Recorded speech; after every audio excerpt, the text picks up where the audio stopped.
সুধী দর্শকবৃন্দ, আশা করি প্রত্যেকেই ভালো রয়েছো। আজকে আমি তোমাদের জন্য নিয়ে হাজির হয়ে গিয়েছি ক্লাস 8-এর নবম অধ্যায়ের ভারতীয় সংবিধান, গণতন্ত্রের কাঠামো এবং জনগণের অধিকার এই অধ্যায়ের দ্বিতীয় পর্বের আলোচনা পর্ব। আশা করি প্রত্যেকেই ভালো রয়েছো। অবশ্যই চ্যানেলটি সাবস্ক্রাইব করে পাশে থাকা বেল আইকনটি প্রেস করতে ভুলবে না, কারণ নিত্য নতুন নোটিফিকেশান পাওয়ার জন্য এবং কিছুদিনের মধ্যেই তোমাদের থার্ড সামেটিভের সাজেস্টিভ কিছু প্রশ্ন নিয়ে অবশ্যই আমি হাজির হব। এই জন্য অবশ্যই বলছি, বন্ধুদের শেয়ার করে জানাতে ভুলবে না। যদি কিছু প্রশ্ন থেকে থাকে কমেন্ট সেকশানে কমেন্ট করতে ভুলবে না। তাহলে চলে যাওয়া যাক মূল পর্বে। আজকে আমরা জানব জমি, জল, জঙ্গল এই সম্পর্কিত বা জমি, জল এবং জঙ্গলকে মানুষের বাঁচানোর জন্য জীবন জীবিকার তাগিদাতে মানুষ যে গণ আন্দোলনগুলো ভারতবর্ষে হয়েছিল স্বাধীনতার পরবর্তী সময়ে, সেই সব গণ আন্দোলন এবং স্বাধীনতার পূর্বে যে গণ আন্দোলনগুলো হয়েছিল সেই গণ আন্দোলন সম্পর্কে আমরা জানব।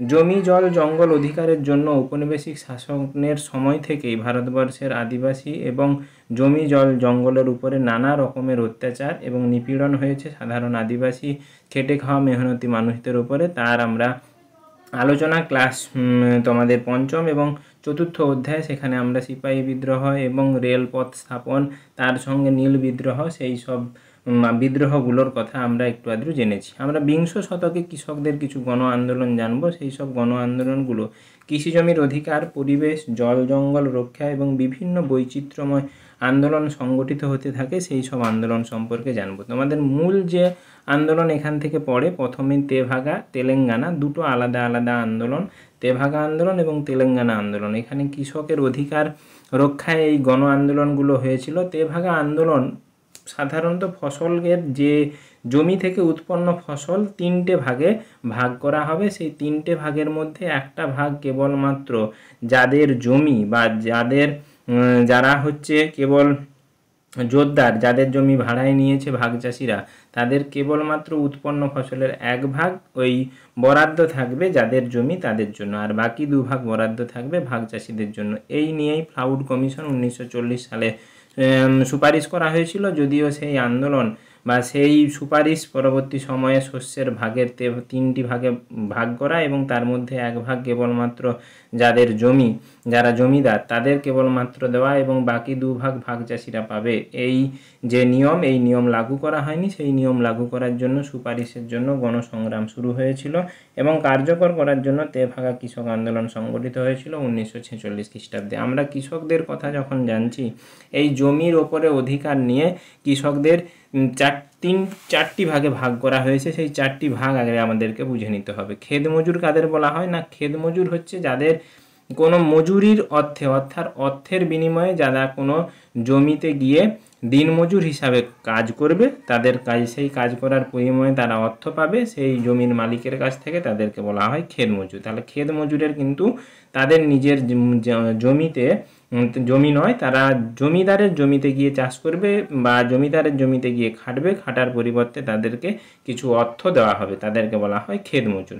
বর্গাদার কাদের বলা হবে না? বর্গাদারকে বলা হয় ভাগ চাষি। ভাগ চাষি কি না? জমি একটা তোমার কাছ থেকে আমি নিলাম, সেই জমির আমি ফসল উৎপাদন করে সেই ফসলের কিছু ভাগ জমিতে ফসল উৎপাদনের জন্য তোমাকে দিলাম, সেটাকেই বলা হয় ভাগ চাষি। অর্থাৎ জমিদারের কাছ থেকে জমি নিয়ে চাষ করা এবং সেই চাষের পরিবর্তে জমিদারকে ফসল দিয়ে তার যতটা প্রাপ্য সেই ফসল দিয়ে তার বিনিময়ে জমিদারের জমিতে চাষ করাকেই বলা হয় ভাগ চাষি বা বর্গাদার। ভূমিহীন চাষি, যাদের কোনো জমি নেই, তারা কেবলমাত্র ওই খেত মজুর হিসাবে বা কৃষি শ্রমিক হিসাবেই অন্যের জমিতে কাজ করেন, তাদেরকে বলা হয় ভূমিহীন চাষি। পাট্টাদার কাকে বলা হয়? যাদের অস্থায়ীভাবে জমির পাট্টা বা দলিল রয়েছে, তাদেরকে বলা হয় পাট্টাদার চাষি। তাহলে আমরা চারভাবে কৃষিকাজের সঙ্গে যুক্ত মানুষদের কথা জানলাম। ক্ষেত মজুরের কোনো জমি নেই, বর্গাদার চাষির জমি তারা জমিদারের কাছ থেকে বা জমির মালিকের কাছ থেকে ভাগ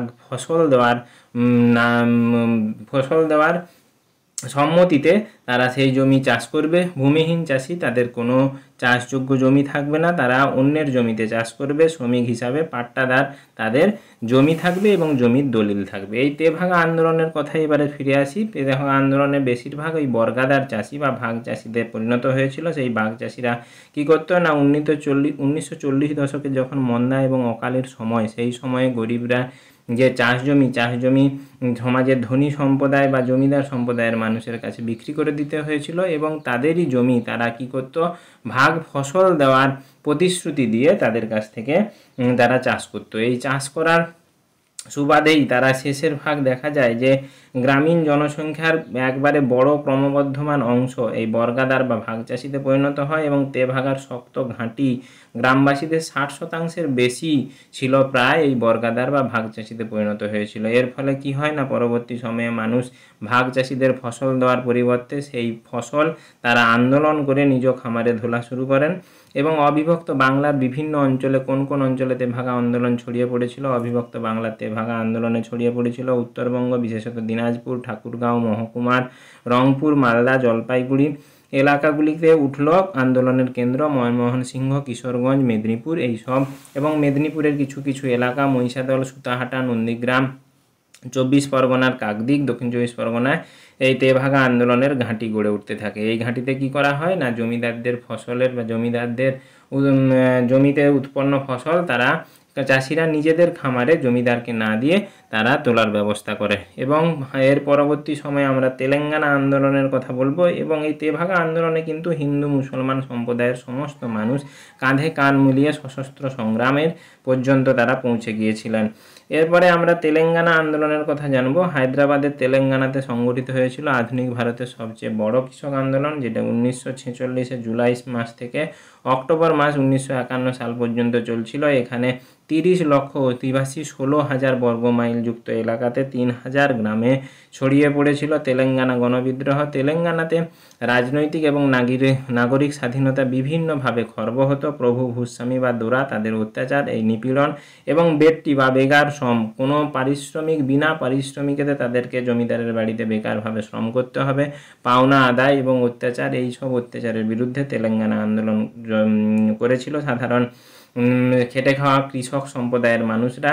যেসব এলাকা থেকে এগুলো ছড়িয়ে পড়েছিল, নালগোন্ডার জনগাঁও, সূর্যপেট, হুজুরনগর তালুকগুলি ছিল প্রতিরোধের প্রাথমিক কেন্দ্র। এছাড়াও অচিরে ওয়ারাঙ্গাল, খাম্মামের প্রতিবেশী জেলাগুলি আন্দোলনে ছড়িয়ে পড়েছিল। চাষিদের গ্রামের সঙ্গমগুলিতে সংগঠিত হতো এই তেলেঙ্গানা আন্দোলন এবং লাঠি সোঁটা, গুলতি, পাথর, গুঁড়ো লঙ্কা এই ছিল তাদের হাতিয়ার। তেলেঙ্গানা সংগ্রামের ইতিবাচক সাফল্য পরবর্তী সময়ে এসেছিল। এর ফলে বেট্টি প্রথা অবলুপ্ত হয়, অর্থাৎ বেকার শ্রম, যে জমিদার বাড়িতে তাদের জোরদার জমিদার বলে তারা সাধারণ মানুষকে নিয়ে গিয়ে বেকারভাবে শ্রম করাবে, তার পরিবর্তে কোনো অর্থ নয়, কোনো টাকা পয়সা কিছুই নেই, তার পরিবর্তে তাদেরকে কেবলমাত্র যদি না তারা সম্মত হয় তাদেরকে অত্যাচার নিপীড়ন করা হবে এবং স্বৈরাচান্ত্রী সামন্ততান্ত্রিক শাসন ব্যবস্থার অবসান ঘটে। 1949 সালে জায়গারদারির লিপ্ত হয়। তেলেঙ্গানা সংগ্রামের জীবনযাত্রা। তেলেঙ্গানা সংগ্রামের ফলে সে সময় সংস্কৃতি, নাটক, লোকসঙ্গীত এবং সংগ্রামের প্রচার, অস্পৃশ্যতা, কুসংস্কার এভাবেই সমাজের বিভিন্ন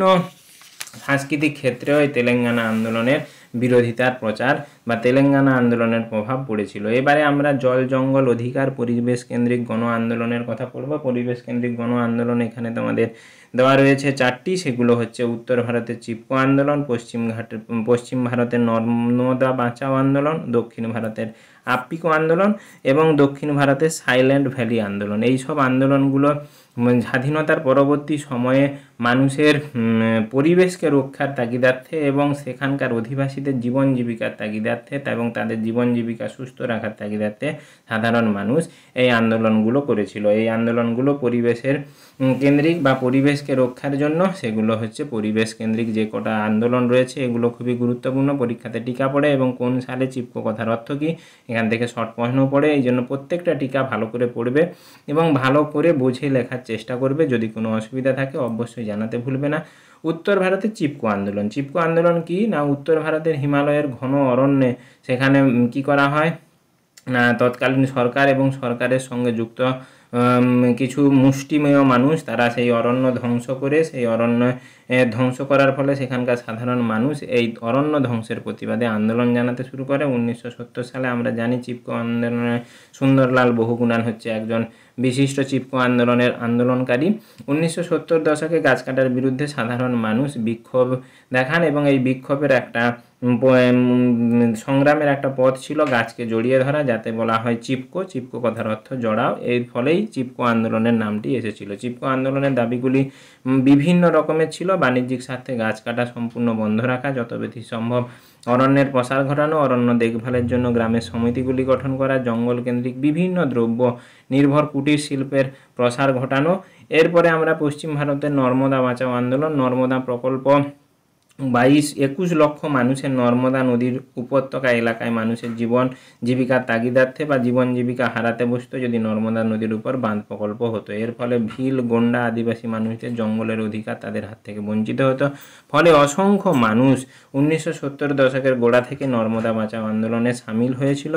বাঁধ নির্মাণ বন্ধ করা এবং উচ্ছিন্ন মানুষের জীবন জীবিকার অধিকার সুরক্ষিত করার দাবিতে তারা আন্দোলনে লিপ্ত হয় এবং সংঘবদ্ধ হয়েছিল। দক্ষিণ ভারতে সাইলেন্ট আপকিকো আন্দোলন, আপকিকো হচ্ছে দক্ষিণ ভারতে কর্ণাটকের পশ্চিমঘাট পর্বতমালায় সংরক্ষিত এলাকা, সেখানে আপকিকো আন্দোলন সংগঠিত হয়েছিল। এখানে যে পশ্চিমঘাট পর্বতে অঞ্চলে প্রচুর পরিমাণে বড় গাছ ছিল, সেগুলো বাণিজ্যিক কারণে মানুষ কাটতে থাকে। সাধারণ এই বাণিজ্যিক কারণে গাছ কাটা বন্ধ করা এবং প্রতিবাদে স্থানীয় জনগণের আন্দোলনে সংঘবদ্ধ হয়। সেখানে আন্দোলনকারীরা গাছগুলিকে জড়িয়ে ধরেছিল, প্রতিবাদ করে। আপকিকো আন্দোলনের ফলে গাছ কাটা বন্ধ হয়। তাছাড়া নতুন গাছ লাগানো এবং জঙ্গলের ওপর স্থানীয় মানুষদের অধিকার সুরক্ষিত করা হয়। দক্ষিণ ভারতে সাইলেন্ট ভ্যালি, দক্ষিণ ভারতে কেরলে 89 বর্গ কিলোমিটার অঞ্চল জুড়ে সাইলেন্ট ভ্যালি অবস্থিত। সেই সাইলেন্ট ভ্যালিতে গাছ এবং বন্য প্রাণের বিচিত্র সম্ভার ছিল। সেখানে 1980 দশকে স্থানীয় নদী প্রকল্পের জন্য ওইসব অরণ্য ধ্বংসের মুখে সম্ভাবনা তৈরি হয়। স্থানীয়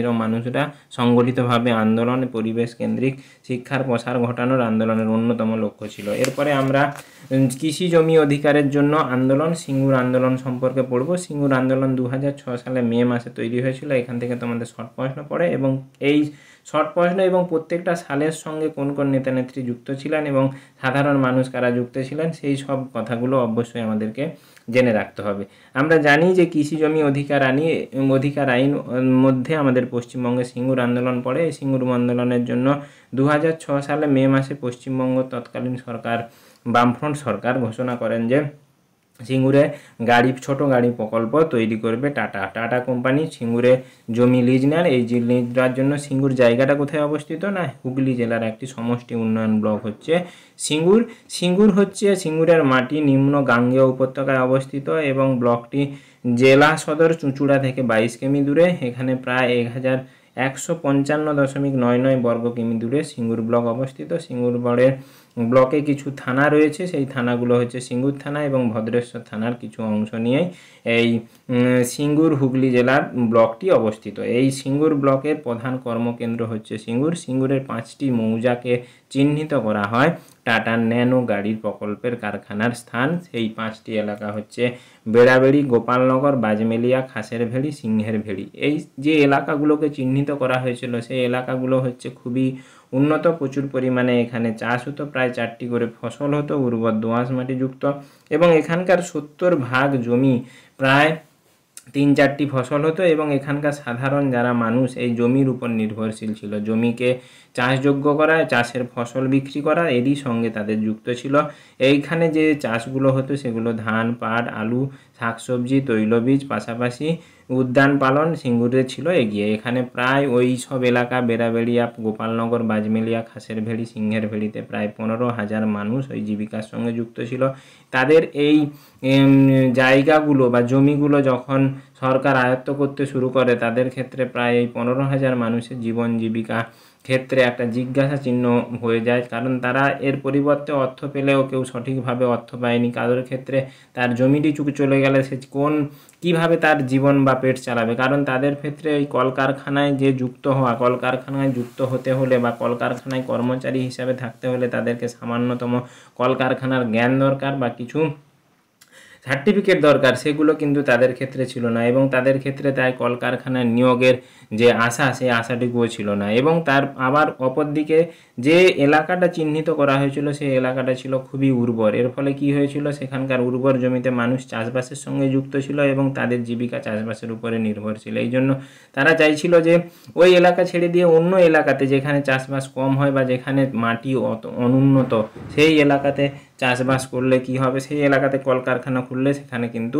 অত মানুষের জীবন জীবিকার উপরে অতটা প্রভাব পড়বে না। কিন্তু তখনকার তৎকালীন সরকার এই কথা তাদের না শুনে সেখানে তাদের প্রশাসনিক বল প্রয়োগ করা শুরু হয়। সেই প্রশাসনিক বলের বিরুদ্ধে শ্রীমতী মমতা বন্দ্যোপাধ্যায় সুসংহত আন্দোলন তৈরি করেন। তার সঙ্গে পার্থ চট্টোপাধ্যায় যুক্ত হয় এবং যোগ দিলেন প্রতুল মুখার্জি, সুজাতা ভদ্র, পূর্ণেন্দু বসু, অসীমা পাত্র, মানিক দাস, মহাদেব দাস, প্রদীপ ব্যানার্জি, অভিদত্ত মজুমদার, দোলা সেন, বিজয় উপাধ্যায়, ব্রাত্য বসু, অর্পিতা ঘোষ প্রমুখ ছিলেন এবং তার সঙ্গে বৃদ্ধা সরস্বতী দাসও প্রতিবাদী কণ্ঠে সেখানকার স্থানীয় মানুষ, স্থানীয় মহিলা তিনি বৃদ্ধা, এবং তারই সঙ্গে তপন দাশগুপ্ত, শোভন চট্টোপাধ্যায়, ফরিহাদ হাকিম, শোভনদেব চট্টোপাধ্যায়, সুব্রত বক্সী, মুকুল রায়, রবীন্দ্রনাথ চট্টোপাধ্যায়, রবীন্দ্রনাথ ভট্টাচার্য, বেচারাম মান্না এরা আন্দোলনে যুক্ত হয় এবং সরকারের কাছে এই আন্দোলন প্রতিবাদ তীব্রতর হয়ে উঠতে থাকে।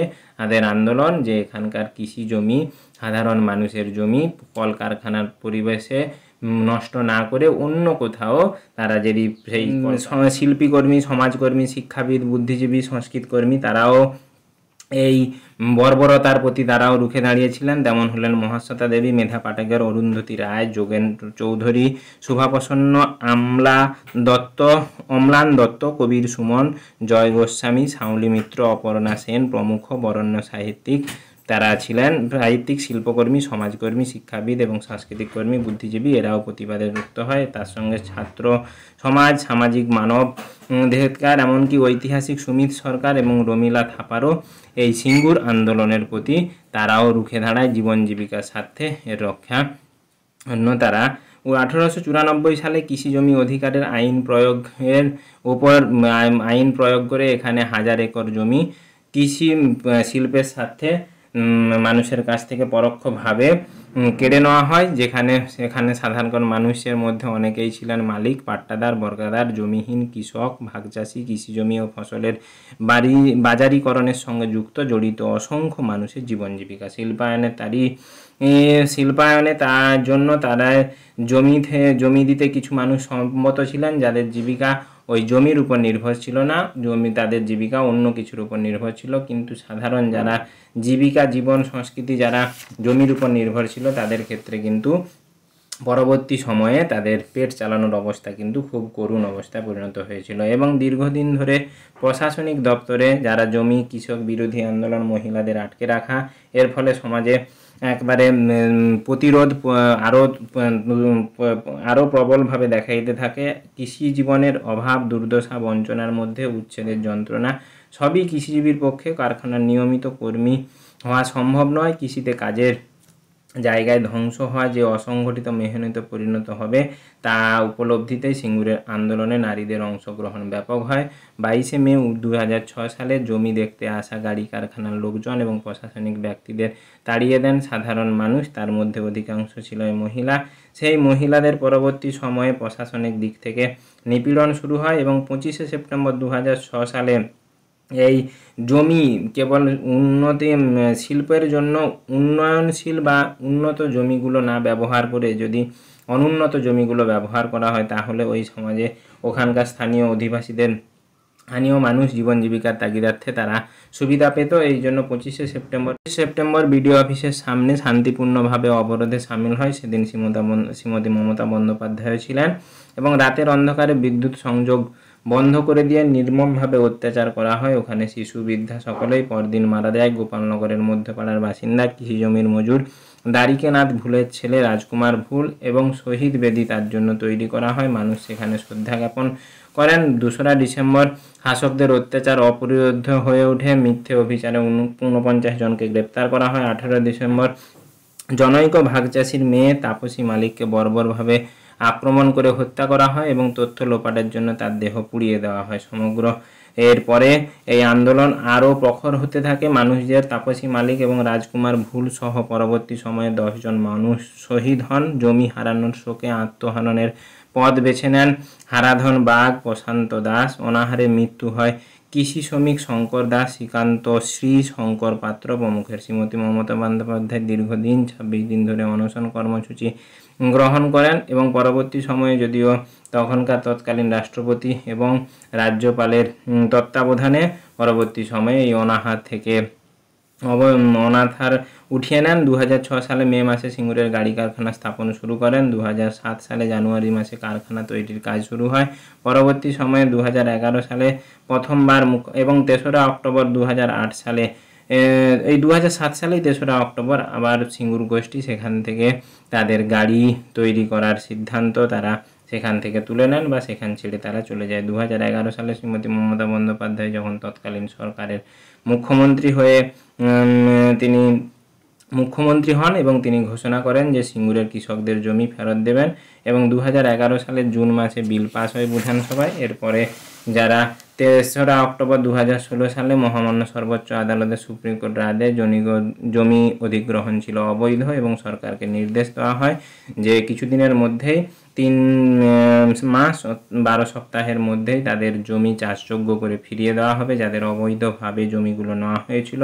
গত 2016 সালেই 14 সেপ্টেম্বর সিঙ্গুরে গিয়ে তিনি কথা দিলেন জমিকে চাষযোগ্য করে ফেরত দেওয়া হবে। 2রা অক্টোবর সরষের বীজ ছড়ান এবং সেই সঙ্গে 5টি মঞ্চ করে সাংস্কৃতিক অনুষ্ঠান হয়। সেখানে মানুষদের সেখানকার স্থানীয় কৃষকদের বীজ, সার, চাষের উপকরণ মন্ত্রী, সাংসদ, মামলাদের উপস্থিতিতে তাদের হাতে তুলে নেন এবং সম্পূর্ণ হয় 10,436 জনকে জমির পর্চা দেওয়া। নির্ধারিত সময়ের আগে জমি হস্তান্তরের প্রক্রিয়া শেষ করা হয় এবং পরবর্তী সময়ে প্রাথমিক পর্যায়ে অধিগৃহীত 997.11 একর জমি চাষযোগ্য হয়ে ওঠে এবং কৃষি জমিতে বিশ্বের মডেল হবে সিঙ্গুর এই কথা মুখ্যমন্ত্রী ঘোষণা করেন।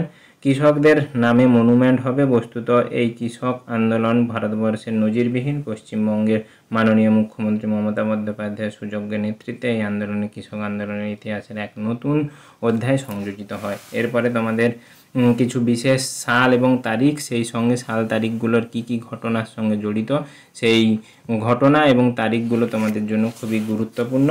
এরপরেও 2011 সাল, 2012 সাল, 2016 সাল এবং শেষে 2016 সালে 20 অক্টোবর শ্রীমতী মমতা বন্দ্যোপাধ্যায় সরষের বীজ ছড়িয়ে দেন এবং 10,436 জন মানুষকে তাদের জমির পর্চা আবার ফিরিয়ে দেয়।